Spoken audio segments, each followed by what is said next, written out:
პირველ რიგში მინდა დავიწყო მადლობით და მადლობა უთხრა ქართულ საზოგადოებას, რომელმაც ძალიან აქტიურად მიიღო არჩევნებში მონაწილეობა. ჩვენთვის ეს იყო ძალიან მნიშვნელოვანი, ჩვენ 2 თვის განმავლობაში მოუწოდებდით საზოგადოებას აქტიურობისკენ და ის პროცენტი, რაც დაჯდა მონაწილეობის, არის ძალიან მნიშვნელოვანი. თვითონ საარჩევნო გარემო, საარჩევნო პროცესი, რომელიც მიმდინარეობდა დაახლოებით თვენახევრის განმავლობაში აქტიური არჩევნების პროცესი, იყო მშვიდი, კონსტრუქციული რიგი გამონაკლისების გარეშე, რომელიც საერთო ფონს ნამდვილად არ ართულებდა და არ ცვლიდა.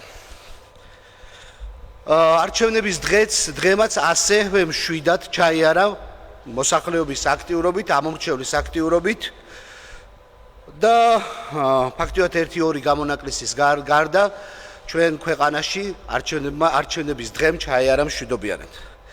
სამწუხაროა, რომ დათვლის პროცესში გამოჩნდა რამდენიმე სერიოზული სამართალდარღვევა, მათ შორის აგრესიული ქმედებები.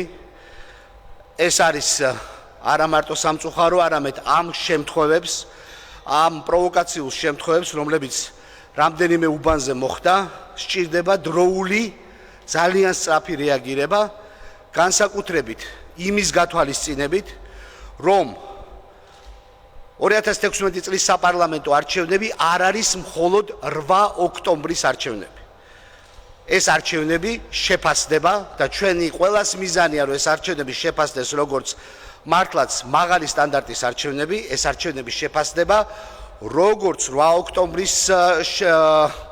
ოქტომბრით, ასევე 8 ოქტომბრის ექსცესებზე და ინციდენტებზე დროული რეაგირებით და ასევე იმით, რანაირად ჩვენ მივალთ არჩევნების მეორე ტურამდე და რანაირად ჩავატარებთ ამ მეორე ტურებს.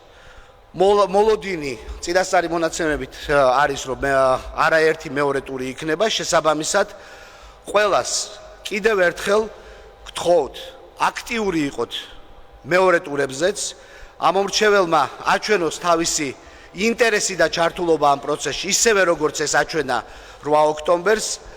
მოუწოდებ შესაბამის სტრუქტურებს იმ დარღვევებზე, განსაკუთრებით რაც განხორციელდა დათვლის პროცესის დროს, მოახდინონ პრინციპული და დროული რეაგირება და ყველამ ერთად არ დავიშუროთ ძალისხმევა იმისთვის, რომ 2016 წლის ოქტომბრის საპარლამენტო არჩევნები შევიდეს საქართველოს ისტორიაში როგორც ერთ-ერთი ყველაზე მაღალი ხარისხით და სტანდარტით ჩატარებული არჩევნები.